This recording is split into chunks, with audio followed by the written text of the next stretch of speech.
So now my thoughts on trimethylglycine, I'll just refer to it as TMG, try to keep it short. I'll probably forget, but oh well, versus dimethylglycine or DMG. Now for me, I'm only answering for me, all right, because I am not a medical professional, okay? Seek the advice of a medical professional regarding supplementation, medication, etc. This is just educational purposes. If it were me, I would take trimethylglycine, not dimethylglycine. Now, my thoughts on that. Trimethylglycine is a very direct way to methylate homocysteine. Dimethylglycine is a more indirect way to methylate homocysteine. They both will do it, but again, one's more direct than the other.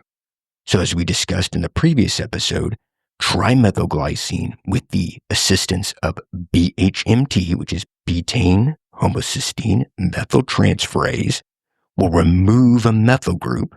Okay, so carbon with 3 hydrogen atoms bonded to it will remove a methyl group from trimethylglycine and then provide that to homocysteine, thus converting homocysteine, which can have detrimental cardiovascular effects if you have too much of it, back into methionine, which is an amino acid, which is a good thing, right?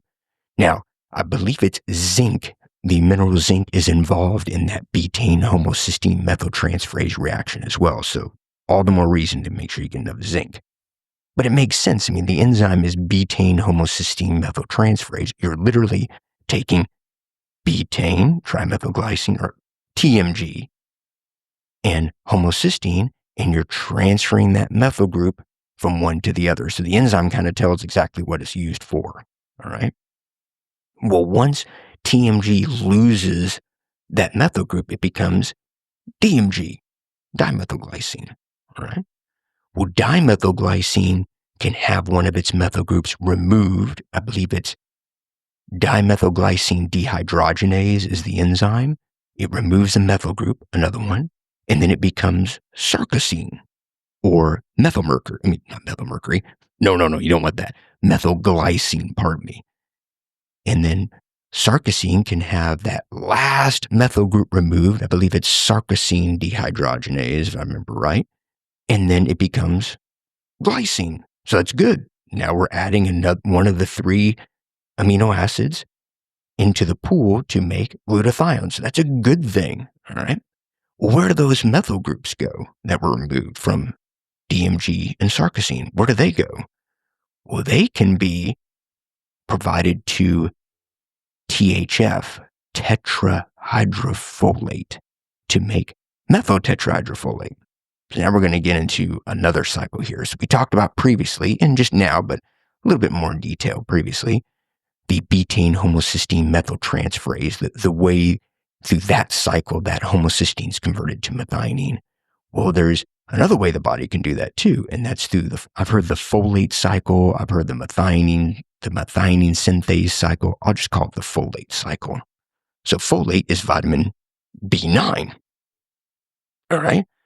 Well, normally, I won't say normally, but the way that cycle is described in literature, I'll say, you have tetrahydrofolate, which is made from folate or folic acid, like if you're taking a supplement from it in the liver.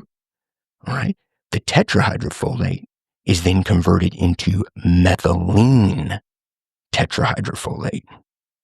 And what happens in that case is serine, an amino acid, right? It actually provides a hydroxymethyl group, not a methyl group, but a hydroxymethyl group to methylene tetrahydrofolate. And I believe vitamin B6, peroxidine, is actually a cofactor in that reaction.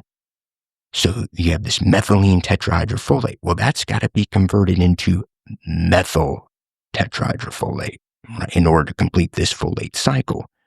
This is where, and there's a reason why I'm going through this long, circuitous route to get to the answer, and that is because we have our good old friend MTHFR, methylene tetrahydrofolate reductase.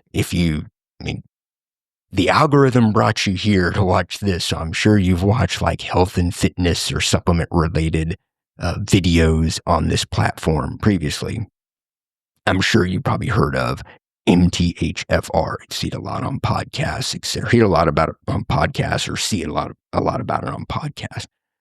Methylene tetrahydrofolate reductase. That I don't remember the percentage. I'll pop it up here, but a decent percentage of people have a mutation in the genes that, when expressed, make this methylene tetrahydrofolate reductase, and thus they have a reduction in the ability to convert methylene tetrahydrofolate into methyl tetrahydrofolate. So it's like a big thing. Like, oh, you need to make sure you're taking methylated form of B9 in order to help to reduce that, the negative effects of not being able to methylate tetrahydrofolate properly.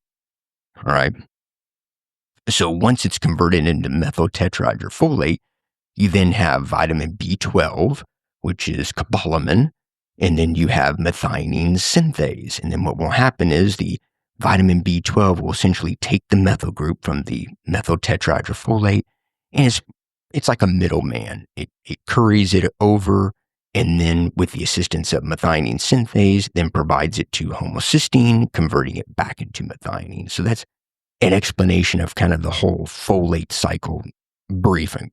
Probably there's going to be a lot more to it, but that's just trying to be as brief as possible. Well, as I was going with this, you have DMG and sarcosine. When they lose their methyl groups, well, essentially they can provide it over to tetrahydrofolate, converting it into methyl tetrahydrofolate, and then go through that cycle. So that's why I say that taking DMG is a more indirect way, because it doesn't directly methylate tetrahydrofolate to then methylate homocysteine back into methionine. It just provides the methyl groups in order to ultimately go through that reaction, whereas TMG does it directly through BHMT. So that's why I say I think TMG, I prefer to do that, because then you're getting the direct way, but then you're also adding in the methyl groups to do it the indirect way as well. So you're getting an extra bang for your buck. But that's just me. Always talk to a medical professional first.